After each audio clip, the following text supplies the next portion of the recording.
Hey, how's it going? I'm Clara Park, and here's the food feed for March 25th, 2009.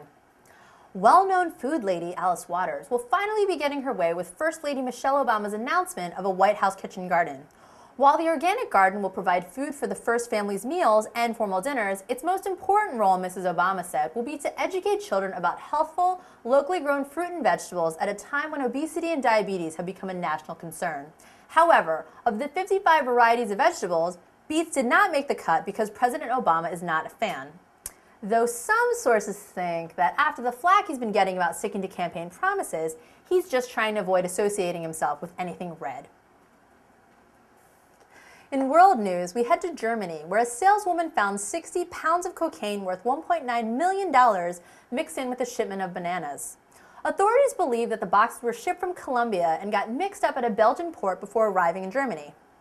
Have a banana, now loaded with potassium, calcium, and cocaine. We've been following the story of the closure of famed restaurant The Fat Duck due to a mysterious illness that had befallen more than 40 patrons.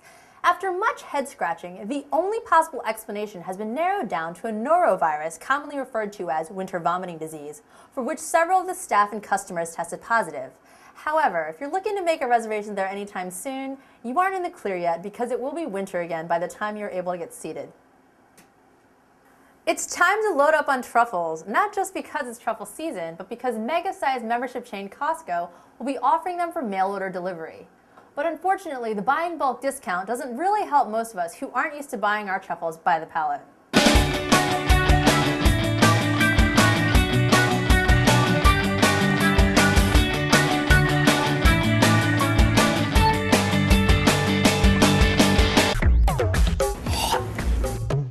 Toss it around.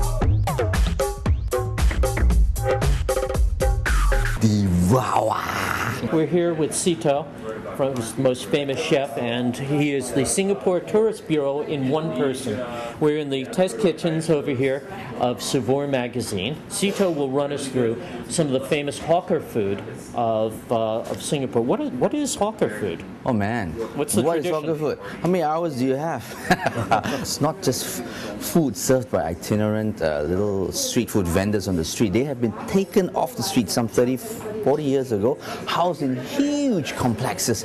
And one huge hawker center complex consists of about 150 to 200 tiny little 10 by 10 specialist hawkers. That's just one hawker center, and we have about 120 such hawker centers. I'm here with Francis, one of the top Singapore seafood chefs in Singapore, and we're going to make for you today Singapore's national seafood dish, and that's chili crabs. This dish was created in Singapore some 60 years ago, in the 50s actually, by a lady who sold seafood at the seashore. She got really bored of the boiled crabs and garlic crab. She was steaming and frying, and then somebody said, hey, why don't we spice things up? So she began throwing a bit of tomato paste and chili paste and began stirring that with crabs, meat crabs. In Singapore we get our crabs from Indonesia and Vietnam, and the best crabs we use are from Sri Lanka. They are meaty bodies. They're like Arnold, imagine Arnold, So this process takes quite a while. He's basically stir frying, tossing, till all the ingredients begin to sweat. Cashew nuts. Now? Yeah. This guy is a stickler for profession. He wouldn't even shortcut this for TV. You should get a sauce looking like this.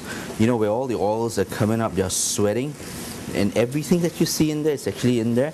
They have been properly rested. They had a good night's sleep, so they are very energetic. They are very spicy. Okay, the chili crab jacuzzi is ready for the crabs now.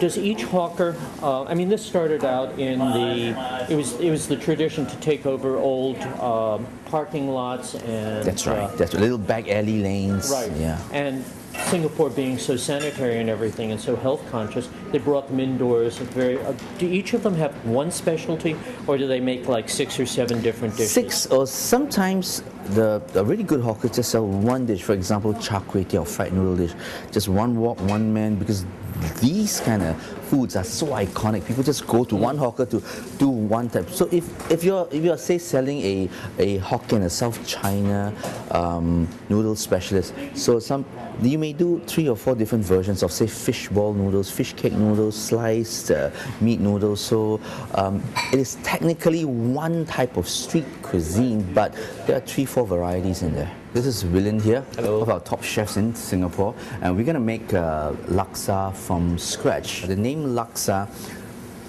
has a couple of theories. Some say it's a Sanskrit word that means 10,000 of everything, because there's 10,000 ingredients here, what looks like 10,000 ingredients here. Another theory, it's a South Chinese dialect that means spicy sands. That's right. It's made up of a lot of blended this and that, and with coconut milk and chili and blah blah blah blah. That's when I suppose somebody came up with the name laksa, spicy sands, 10,000 spicy sands. All of you who've ever had a laksa down in Southeast Asia or in Singapore, it comes in a little bowl, and it's white rice, thick white rice noodles, kind of like udon, but not quite. It's much rice-ier. It's not so gummy, and it's swimming or floating in this. It's all soaked in this pot of curry-like broth, which is actually laksa curry. And they top it with fish cakes, some put prawns in there, and some back in Southeast Asia we top them with blood cockles, which is not easily available in the Americas. And there is bean sprouts, and we also add as a topping this very fragrant bits of leaves, chopped a bit of leaves called daun kasom, which is essentially Vietnamese coriander. The interesting thing about Singapore food is that wealthy people go out, rather than to restaurants, they go out and do the street food there. Not rather than, but in addition to. And it's part of the heart and soul of Singapore to do this. It's so spot on, you know. I was just telling somebody, even if you're a millionaire or a hundredaire, you know, everybody enjoys street food because it's soul food, it's comfort food. Even if somebody can afford to go to Per Se or your Thomas Keller restaurants every day in Singapore, they won't. Signing off from the Savoir Kitchens here in Manhattan, New York for Devour TV. Here we go. Hey, wow. Hey, save something. Hey, not so fast. Hey, hello. Hey. How to make shrimp stock. Shrimp shells, white wine, carrot, onion, celery, bay leaf, peppercorns. Just cut your mirepoix vegetables into small pieces. This is a quick stock, so no big chunks of veg. Now add a little oil to your pot and toss in the shells. They should turn a nice deep red color. Now add a little wine, cook it down, then the rest of your ingredients.